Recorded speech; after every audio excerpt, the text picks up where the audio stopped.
This is a POS terminal, and with this you can make as much as 5,000 to 11,000 naira per day, or 150,000 to 300,000 per month, or even more. Business interview shows that POS businesses make up to 50,000 naira daily, or around 1.5 million naira monthly. Not bad at all in a country where the average monthly income is about 43,200 naira.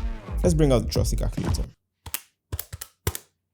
That is $60, or the price of the FIFA 23 CD. That is something. Today I'm going to show you how you can make money with a POS terminal in Nigeria, and we'll talk with someone who is in fact a business owner and uses this particular POS device. And we're also going to talk a bit about the industry as a whole. I'm here and work is going on. Okay. That means I'm relaxed and I'm comfortable. Hey, what's up guys, it's Fisayo here, and in this video we're going to go into some details about how you can make money, as I said. And guess what, 2 lucky subscribers get to walk home with 100,000 naira each in funding to get their POS businesses started, and that's thanks to Moniepoint for supporting this Finance Friday episode. Do watch this one until the end to find out how you can become better financially by starting a POS business. Alright, I'm going to shut up now. Without further ado, let's get to the video. It feels like wherever you turn in Nigeria today, there are at least 2 to 3 POS vendors. Over the past few years, POS as a business has really exploded in popularity, and on the surface, it kind of seems like it's easy to see why. People who start POS businesses don't need too much to set up to get into this business. All they need to do is get a POS terminal, a little poster so that you can find them, and a permanent seating arrangement of some sort. Most of us interact with POS terminals as customers and vendors. Alright, savings or current? Savings. Okay. But things are a lot more interesting and lucrative on the merchant side of things. So let's talk about the complex but fascinating world of payment tech, how you can set up your own POS business in Nigeria, and most importantly, tips on how to get successful at it. We call them POS vendors, but in actual financial terms, people who run POS businesses are called agent bankers. Agent banking is when a third party or an agent or a business owner, for instance, provides financial services to customers, aka me and you, on behalf of a licensed deposit-taking financial institution, aka banks and mobile money operators, or the principal, like Moniepoint, and they're licensed by the CBN to do so. The CBN is the Central Bank of Nigeria. Ever heard of the term sachetization of the Nigerian economy? It simply means that products or services that can thrive in Nigeria, in the Nigerian market, have to be available in small, affordable sachet sizes to cater to the mass market. Think of Hypo, Cookouts, Golden Mon, Peak Milk. They all have their sachet version. Comment below which brands have started selling sachets, which ones you know personally have started selling in sachets. Essentially, you can kind of qualify agency banking as that, bringing down a huge service to a smaller scale to meet that ease and access and lower barrier to entry for both the agents and us, the customers. Now, where does this guy come in? Where does the POS come in? The POS machine is mainly used for processing card payments by retailers, but POS systems are more advanced than that, and they have a wider range of services. You can sell your airtime with this. You can check your account balance with this. You can open a bank account with this. You can enroll for a BVN, you can deposit cash, you can withdraw cash, you can pay your utility bills, and you can even make transfers, all with this guy. The CBN introduced the POS system and agent banking in 2013 to help with the cashless economy. But according to this TechPoint article, a random survey of POS points shows that 90% of their daily transactions are cash withdrawals. As of March of 2021, data from the Nigerian Interbank Settlement System, NIBS, shows that there are about 307,000 POS machines in Nigeria. According to data from NIBS again, POS transactions increased from 4.7 trillion in 2020 to 6.4 trillion in 2021. And in the first 7 months of 2022, this year, there's already a record 4.61 trillion naira. By all indications, the agent banking sector is a thriving subsector of the Nigerian fintech space. So if you are looking to join the party, here are some tips to help you get started and operate a successful POS business in Nigeria. The first thing is being strategic about where you position yourself. The location you choose for your POS point plays a significant role in the amount of traffic you get in terms of customers or patronage. You want to be in an area where customers tend to need cash the most and competition isn't too steep. For example, supermarkets or malls, motor parks, markets, residential areas where ATMs are few or scarce. Ironically, staying near an ATM machine could even count as a strategic position because many ATMs tend to not have cash or run out of cash or have dispense errors frequently. So you'll be the backup plan for many customers in distress. But I don't advise or recommend this as a permanent location because when the ATMs come back to work, you would have to watch all your potential customers just walk to the ATM, walk past you. So maybe don't stay near the ATMs. Wherever you decide to locate your POS stall, make sure it's an area that gets a significant amount of traffic consistently. Another thing to note is that you should be visible. Make sure your POS point is hard to miss. Put out a sign and display your rates if possible. Also include the services you provide. Make sure that your design is properly visible. As a graphic designer myself, here's some design advice. Use bold, easy to read fonts and blow up the POS letters. And the color should be maybe red to catch attention. Let it be in the foreground. Also make sure that there's sufficient contrast between the catchy color and the background color. Your background should not interfere with your font. And make sure that the design just pops. Please don't use Comic Sans. Another thing to remember is to have cash at hand. If you remember what I said earlier, 90% of all the POS transactions were cash withdrawals according to the TechPoint article. So it's important to keep a constant flow of cash at hand. Of course, the amount of cash you hold depends on how much payouts you averagely have to do per period. So you can take a week or so to log the average amount of cash that you will need for smooth operations, and then make sure that you never go below that threshold. Also, you should consider having more than one SIM card available on your POS device. So if the network fluctuates on one SIM or one network provider's coverage is generally not so good in your area, you can actually swap it out with the other SIM. However, this POS that I'm holding right here, this one has a dual SIM slot. So that's something that you might want to ensure. All right, now speaking of dual SIMs, it's great to also know your POS device. Now, this device in particular, this POS device is actually an Android 5.1 device.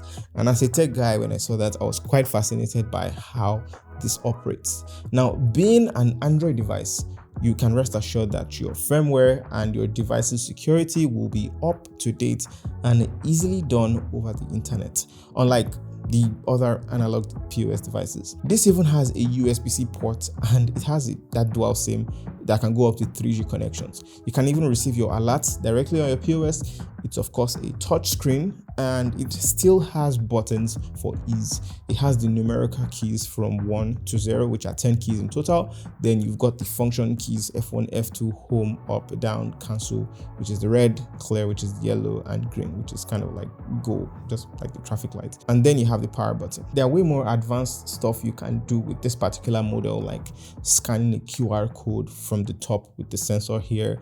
You have access to the magnetic strip, and it's also capable of NFC contactless payments. But I'm not sure all these previous features are available in the mainstream Nigeria. But we still have access to the good old EMV chips, where we just put it on there and just do our savings or current stuff. It of course can connect to Bluetooth, and it has 2600 milliamp hour battery, which is rated for 700 transactions on a single charge. That's quite interesting for a POS device. Actually, I learned so much about POS devices. Provide great customer service. People like to do business with those that they know, like, and trust. It's a marketing truth as old as time. And if you want to not only attract but also retain customers, you have to position yourself to be a merchant that they know, like, and trust. This especially applies if you have a permanent stall. You want your customers to become familiar with your location and have reasons to come back to you, even if you have competition around. The way to achieve this is 3 words: great customer service. Please be friendly, be polite, be courteous, and attend to customers on time. These all sound like pretty basic stuff, pretty basic attributes, but trust me, it's not the norm at all. Simply being intentional about how you address and attend to your customers can set you apart quickly. especially in Nigeria. Offer competitive and consistent rates. POS vendors have a level of autonomy when it comes to deciding charges for their services that they offer, but it's best to keep your rates as close to the standard as possible. POS providers typically charge a fixed rate for certain transactions, and that varies depending on the provider. For example, some agents that we spoke to reported that POS machines issued by traditional banks are subject to the CBN's directive to deduct 15 naira stamp duty on every POS transaction. And since the agents are to bear the cost, they add that charge to the transaction fees on their POS. Another thing you should take into consideration when determining your rates is the cost of internet data and printing paper for your receipts. You would need both to run your POS business smoothly, so you need to take those into consideration. To stay competitive, make sure you don't add too much to the standard rate. When you decide your fees, please remain consistent with them. If you charge a customer 100 naira for 5k, please don't go and charge another customer 150 naira for 5k because they seem like they don't know how to negotiate or haggle. Consistency indicates reliability, and being trustworthy will help you build your customer relationship, and that will benefit your business in the long run. Think about security. You need to make arrangements for security because of the cash handling involved. Now, of course, I'm not talking about hiring a bodyguard or anything like that, but you could use a safe or secure drawer to stash your cash, and your location also should be very public such that everyone is kind of situationally aware of you while tending to do their own daily activities, so nothing should happen to you. Do you understand? Have a registered company. I know this tip might seem like it has no bearing on running a POS business, but here's the reason why it's important. Having a CAC registered company indicates credibility, and that alone can open you to more opportunities with your POS provider. For example, some providers offer credit or loan services to their agents, but they will be more likely to screen out applicants who don't have proof of permanence, like registration papers. Also, make sure that you have a valid means of identity. I feel like that goes without saying. Pick a reliable provider. Now, one major factor that can determine how well your POS business does is your choice of provider. There are several options available, but you would want to streamline providers based on three main criteria. Number one is low barrier to entry. One of the most distinct features of POS business, like I mentioned earlier in this video, is easy to set up. So the first thing that should guide your choice of POS provider is how easy it is to partner with them. What are the starting costs like? How accessible is the sign-up information that they require? Number two is customer support. POS transactions run into issues frequently: duplicate debits, failed transactions, and many more like that. It's important to have a provider that is proactive about these issues and address them swiftly. This will be for your sake and for your customer's sake, and that is just good to have. Reliability. Nigeria can be a pretty low trust environment, especially when it comes to matters about money. So you want a provider who is willing to work with you to help your customers know that they're in safe hands, even if things don't go according to plan sometimes. And a bonus tip is that they should allow room for growth. At the end of the day, you're a business, and the bottom line is growth and profit for your business. You want to choose a provider that offers services that allow you to achieve those goals. And apart from having great rates, bonuses, and commissions, you want the providers to have maybe schemes and programs that allow you to grow beyond simply being an agent or a business owner, and they're transparent about the growth part from the onset, from the beginning. There are no hidden terms and conditions. From the withdrawal, whatever Moniepoint charge, you still get certain amount from it. Okay. Apart from what comes to you. Oh, okay. From their own charges, they still give you certain percent. So basically, you earn commissions because you are using Moniepoint as well. Now, speaking of providers that offer opportunities, remember I said Moniepoint is supporting 2 lucky subscribers of my channel with 100,000 naira each to start their own POS businesses. Well, I'll share that briefly. But who even is Moniepoint? Moniepoint is Team App's full-service business banking arm, and they provide payment and financial management solutions for businesses across Nigeria. They've been operating since 2019, and since then they've supported 215,000 businesses or business owners with POS machines, and their business management software. I sat down with the VP of Business Loans at Tmapt in a different video. His name is Toby Amira, and you can check out that video with the link in the description. Now, one of the main attractions of Moniepoint is also how easy it is to set up an account. All you need is a functional phone number, an email address that you can easily access, and your BVN. With these details, you can open a functional digital business account and you can start receiving payments. After you have set up a Moniepoint business account, you can request for a Moniepoint POS terminal. Now, your POS terminal will be delivered to your doorstep within 2 working days. One really cool feature of Moniepoint's POS is that you can receive and verify transfers via your terminal. This is a security measure to help protect merchants from fraudulent or fake alerts, which are pretty rampant these days. So instead of waiting to verify a transaction on your bank account, when the payment is completed, you will see the transaction details, customer's name, and image attached to their BVN, so you can easily verify that it's them. And your funds will be added to your business account.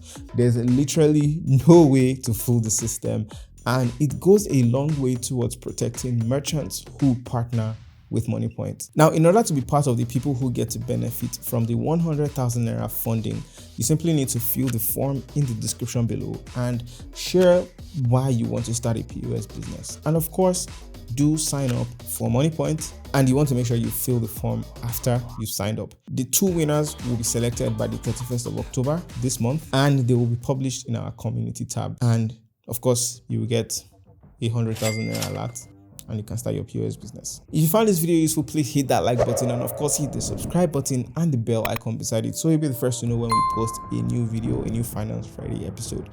Thank you guys so much for watching this video. It was long, I know. It took a lot of time to make this video and the research and everything. I wish you guys all the best. Thank you so much for watching, and I'll see you guys in the very next video.